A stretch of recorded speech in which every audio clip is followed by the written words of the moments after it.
মুসলমান বাপদিরা ভাইরা, আজ যে ইসলামটাকে আপনি পেয়েছেন, এই ইসলামটা অত সহজ নয়, অত সহজ নয়। এই ইসলামের ভিতরে অনেক পরিশ্রম লুকিয়ে আছে, এই ইসলামের ভিতরে অনেক কষ্ট, দুঃখ, বেদনা, আঘাত লুকিয়ে আছে। আমার নবী, আপনার নবী, আমার দয়ার নবী ইসলামের প্রচারের জন্য কত আপনার কষ্ট সহ্য করেছেন, কত আপনার দুঃখ, বেদনা, আঘাত সহ্য করেছে। ইসলামের জন্য কত মানুষ নিজের জীবন দিয়ে দিয়েছে। আপনার বিরাদার, আমরা আপনারা বিরাট বড় আপনার ভাগ্যবান যে আল্লাহ পাক আপনাকে আমাকে ওই মুসা নবীর উম্মত বানাননি, আপনাকে আমাকে অন্য কোন নবীর উম্মত বানাননি। আল্লাহ পাক আপনাকে আমাকে সমস্ত নবীর যিনি সর্দার, সমস্ত নবীর যিনি নেতা, সমস্ত নবীর যিনি ইমাম, ইমামুল আম্বিয়া, ওই নবী মুস্তাফার আপনার উম্মত বানিয়ে দিয়েছে। আমার ওই নবী মুস্তাফার উম্মত হওয়ার সঙ্গে সঙ্গে আল্লাহ পাক আপনাকে আমাকে কতটা অফার দিয়েছে যেন আমরা সহজে জান্নাতে যেতে পারি, আমরা যেন সহজে আপনার আল্লাহকে খুশি এবং রাজি করতে পারে। আল্লাহ পাকের পেয়ারা বান্দা মুসলমান, আপনারা মনে রাখবেন, স্মরণ রাখবেন, মনোযোগ সহকারে শ্রবণ করবেন। আল্লাহ পাক পবিত্র কোরআন শরীফের মধ্যে আপনার আমার জন্য মেসেজ দিয়েছে। কি মেসেজ দিয়েছে উঠিয়ে দেখুন কোরআন শরীফ, প্রথম নাম্বার পারা, সূরাটির নাম সূরা আল বাকারা, আয়াত নাম্বার হচ্ছে আপনার 43। আল্লাহ ঘোষণা দিচ্ছেন ওয়া আকিমুস সালাতা ওয়া আতুজ যাকাত ওয়ারকাউ মা'র রাকিঈন, এবং তোমরা নামাজ কায়েম রাখো এবং যাকাত প্রদান করো এবং রুকুকারীদের সঙ্গে রুকু করো। আমার আব্বা জানেরা, আম্মা জানেরা, আল্লাহ পাকের নবী আপনার আমার নবী মুস্তাফা দ্বীন ইসলামের জন্য কত কষ্ট করেছেন, কত আঘাত সহ্য করেছেন আপনাদের বলতে চাই। তবে আপনার বুঝতে পারবেন যে ইসলামের গুরুত্বটা আল্লাহ পাক কতটা আপনার বাড়িয়ে দিয়েছেন। আমার নবী, আপনার নবী মক্কার জমিনে যখন ইসলামের প্রচার শুরু করলেন, ইসলামের দাওয়াত দিতে যখন আরম্ভ করলেন, কাফের মুশরিকদেরকে যখন আপনার কালমার বাণীটা আপনার শোনাতে আরম্ভ করলেন, সমস্ত কোনাতে কোনাতে পাড়ার মহল্লায় মহল্লায় গিয়ে আমার নবী, আপনার নবী যখন বলতে আরম্ভ করলেন, তোমরা অন্ধকার থেকে বেঁচে দাও আর আপনার আলোর পথে এসো, তোমরা এক আল্লাহর ইবাদত করো আর আল্লাহকে মানো, আল্লাহই হচ্ছেন সবকিছুর মালিক, আল্লাহ তোমাদের সৃষ্টি করেছে আর আল্লাহ তোমাদের জগতে সবকিছু দিয়েছেন এবং দিবেন। তোমরা পাথরের পূজা করিও না, তোমরা আগুনের পূজা করিও না, তোমরা মূর্তির পূজা করিও না। বিভিন্ন রকমের যখন আরবের বুকে এই ইসলামের প্রচার শুরু হলো রে বাবা, আল্লাহ পাকের নবীকে, আপনার আমার নবীকে আপনার আবু জাহেলের লোকেরা, আবু লাহাব, উতবা, সাইবার লোকেরা আপনার আমার নবীকে দুঃখ দিতে আরম্ভ করলো, কত রকম ভাবে নবীকে গালিগালাজ করতে আরম্ভ করলো, ইসলামের প্রচারে কত রকম বাধা সৃষ্টি করলো। কিন্তু আল্লাহ পাক বলেন, ওগো আমার নবী, আপনি কোনো ভয় করবেন না, কারণ প্রচার করার দায়িত্ব আপনার আর ইসলামকে প্রতিষ্ঠিত করার দায়িত্ব আমি আল্লাহ পাক আমার। আল্লাহর প্রতিষ্ঠিত করার দায়িত্ব নিয়েছিলেন আল্লাহ, প্রচার করার দায়িত্ব দিয়েছিলেন আমার নবীকে। আল্লাহ পাক দ্বীন ইসলামকে এমন প্রচার করলেন, পৃথিবীর কোনায় কোনায় ওই দ্বীন ইসলামের বাণী, ইসলামের ডাঙ্কা চলে আসলো, আপনার ইসলামের কলমা চলে আসলো, আমার নবীর কলমা চলে আসলো। এ বেরাদারের ইসলাম, আমার বাপজিরা ভাইরা, আমার মা বোনেরা, আজ বেরাদার মুসলমানকে বলা হচ্ছে যে শোনো একবার সুবহানাল্লাহ বলো, তো আমাদের গলার আওয়াজটা বের হয় না। আই মুসলমান, আপনাকে একবার আলহামদুলিল্লাহতে গলার আওয়াজ পাওয়া যায় না, কিন্তু যেইগুলা করলে কোনো নেকি না, যেইগুলা করলে কোনো গুনাহ ঝরবে না, যেইগুলা করলে আল্লাহ রাজি হবেন না, যেইগুলা করলে কবরে বাঁচতে পারবেন না, যেইগুলা করলে পারে আপনি নবীর আপনার একজন খাঁটি উম্মত হতে পারবেন না, ওই কাজগুলাতে মুসলমানের গলার আওয়াজ এত জোর দিয়ে দেখা যায়, শোনা যায় যে মাইক তো মাইক আপনার জেবিএল বক্সের চাইতে খালি গলাতে মুসলমানের আওয়াজ হয়। তখন আওয়াজটা কি দেয়? কেউ বলে মুর্শিদাবাদ, কেউ বলে হায়দ্রাবাদ, কেউ বলে আপনার এলাহাবাদ, কেউ বলে আবার ঝান্ডা ধরে জিন্দাবাদ জিন্দাবাদ বলে না। জি মুসলমান বলে ওইটা করলে পারে আপনি হয়তো একটা ত্রিপল পাবেন, ওইটা করলে পারে হয়তো আপনি একটা ইন্দ্রাবাসনের ঘর পাবেন, ওইটা করলে পারে হয়তো একটা বেকার ভাতা পাবেন, ওইটা করলে পারে হয়তো আপনি একটা ছোট্ট কোনো প্রকল্প পাবেন। কিন্তু আল্লাহর জিকির করলে পারে, আমার নবীর দরুদ পড়লে পারে, এক কথায় আল্লাহর জিকির যদি আপনি করতে পারেন, আপনাকে ছোটখাটো দুনিয়ার কোনো মাল দেওয়া হবে না। আল্লাহ পাক বলছেন যে আমার জিকির করবে তার জন্য আমি রেখেছি জান্নাত। এ মুসলমান বাপজিরা ভাইরা, দুনিয়ার মালের জন্য এত চিৎকার দাও, তবুও মাল পাওয়া যায় না, মাল পাওয়ার পরও তোমার সংসার ম্যানেজ হয় না। আর আল্লাহ পাক যদি কাউকে একবার রহমত দিয়ে দেয়, আল্লাহ পাক যদি কাউকে একটু সংসারে বরকত দিয়ে দেয়, কসম খোদার পৃথিবীর জমিনে আপনার মতো ভাগ্যবান ব্যক্তি আর দ্বিতীয়ত আপনার মতো সুখের কপালের মানুষ আর কেউ হবে না। এ মুসলমান বাপজিরা ভাইরা, আমার নবীর নামটাকে আল্লাহ পাক সারা দুনিয়ার কোনায় কোনায় পৌঁছে দিলা। নবীর নাম সবাই জানতে পারলাম, আল্লাহর নাম সবাই জানতে পারলাম, আল্লাহর কোরআন আছে এটাও জানতে পারলাম, কিন্তু জানার পরে আপনার না আল্লাহকে মোহাব্বত করতে পারলাম, না নবীকে ভালোবাসতে পারলাম, না আল্লাহর কোরআনকে একড়ে ধরতে পারলাম।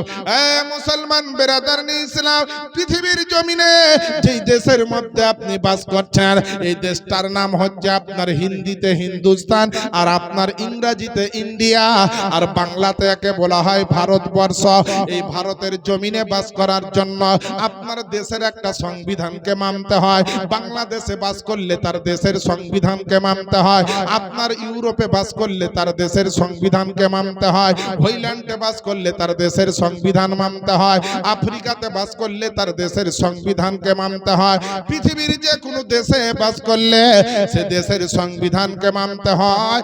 আর আপনি ইসলামের মধ্যে থাকতে চান, মুসলমান হিসাবে থাকতে চান, আর আপনি ইসলামের সংবিধানকে যদি না মানেন, আপনি মুসলমানের যোগ্য কিনা ভাববে?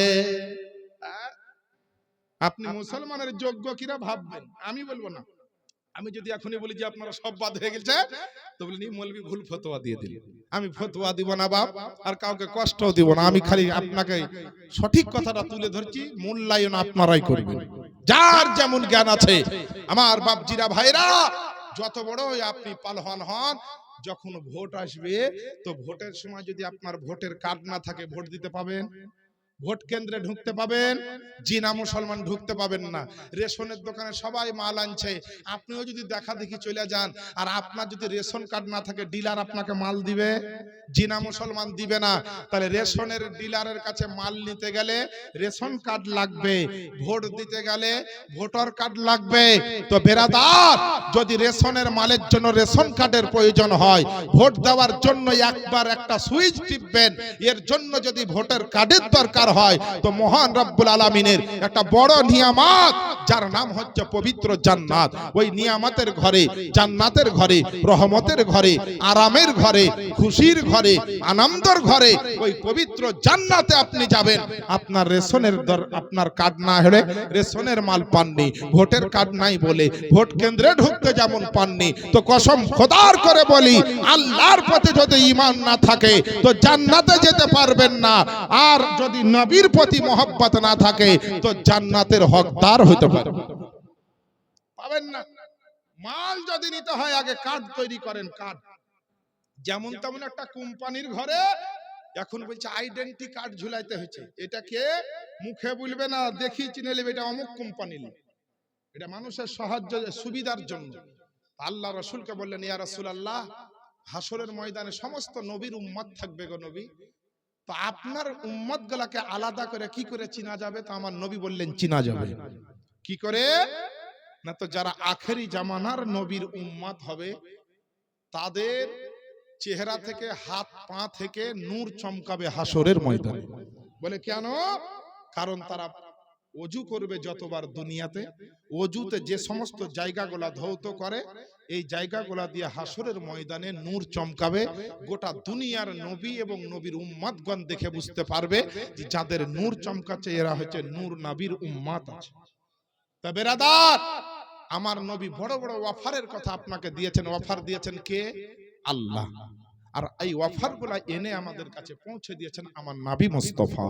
আমার বাপজিরা ভাইরা, নবীর কথা আজ আমরা বুঝতে পারলাম। নবীর আদর্শ নীতি, এদিকে আল্লাহ পাক দিলেন কোরআন, আর নবীকে পাঠালেন সারা জগতের মুআল্লিম, মাস্টার, শিক্ষক করে। নবী যাও, তুমি এই কোরআনটা গোটা মানুষকে পড়িয়ে দিয়ে এসো। আমার নবী পড়িয়ে দিয়ে গেছেন। যারা সশরীরে পড়েছেন আলহামদুলিল্লাহ, আর যারা পরবর্তীতে পড়েছেন তাদেরও সুম্মা আলহামদুলিল্লাহ। কিন্তু হতভাগা হচ্ছে ওরাই, না নবীর হাদিস মানলো, না আল্লাহর কোরআন মানলো। জানলো, শুনলো, কিন্তু অ্যাভয়েড করে চললো। তারা কোরআন ও হাদিস থেকে দূরে যায়নি, বরং আল্লাহর জান্নাত থেকে দূরে গেছে। বেরাদার, আল্লাহ পাকের নবীর আখলাক, চরিত্র, আদর্শ, নীতির কথা আমার মতো ওয়াধম গুনাহগার শিয়াকার জিয়াউল মুস্তাফা নুরি আমি এক কোনাও বলতে পারবো না। তবে আল্লাহর কোরআন যে মেসেজ দেয়, উঠিয়ে দেখুন পবিত্র কোরআন শরীফ 29 নম্বর পারা, সূরাটির নাম সূরা আল কলাম, আয়াত নাম্বার হচ্ছে 4। আল্লাহ পাক ঘোষণা দিয়েছেন, ওয়া ইন্নাকা লা আলা খুলুকিন আযীম, এবং নিশ্চয়ই নবী গো, আমি আপনাকে সমগ্র জগতের মধ্যে সবচাইতে উত্তম চরিত্রের অধিকারী বানিয়ে দিয়েছি। সুবহানাল্লাহ বলবেন না? একটু জোরে বলেন না সুবহানাল্লাহ।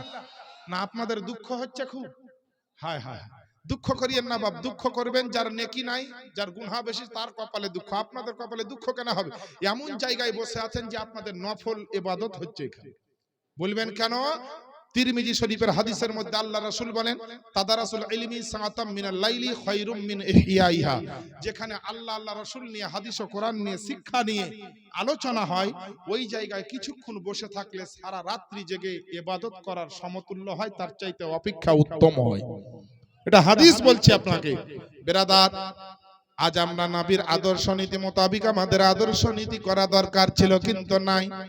দুঃখের বিষয়, আখলাক, চরিত্র, আদর্শ নীতি, নেচার, কালচার আপনার আমার নাই। সঠিক জায়গায় পৌঁছাতে পারলাম না। একটা নাতে রাসূল শুনেন, একবার নবীর মোহাব্বতে বলে দেন সুবহানাল্লাহ। আর একটু জোরে বলেন না সুবহানাল্লাহ। চেহারা নূরেতে ভরা, আদর্শ কোরআনের পারা। এটা কার কথা বলা হচ্ছে? নবীর কথা। আমার কথা, বক্তার কথা ভাবিয়েন না, নবীর ব্যাপারে বলা হচ্ছে যে চেহারা নূরেতে ভরা, আদর্শ কোরআনের পারা। জান্নাতের চাবি যার হাতে,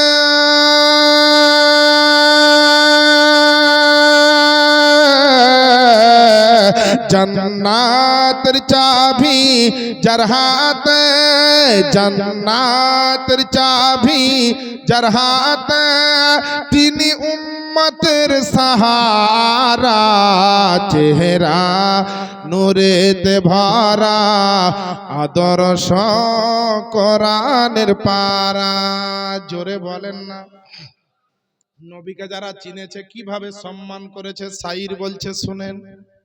জি পাথর পাথর কদম চুমে, বৃক্ষ দেখিয়া ঝুমে। সুবহানাল্লাহ বলেন। আপনাদের সুবহানাল্লাহতে যেমন হবে ভক্তি, আমার হবে তেমন শক্তি বাপ। এর জন্য ভক্তি দরকার আছে, ভক্তি না হলে শক্তি বাড়বে না। জোরে বলেন সুবহানাল্লাহ। আরে পাথর পাথর কদম চুমে, বৃক্ষ দেখিয়া ঝুমে। ঝাঁকে ঝাঁকে সালাম দা,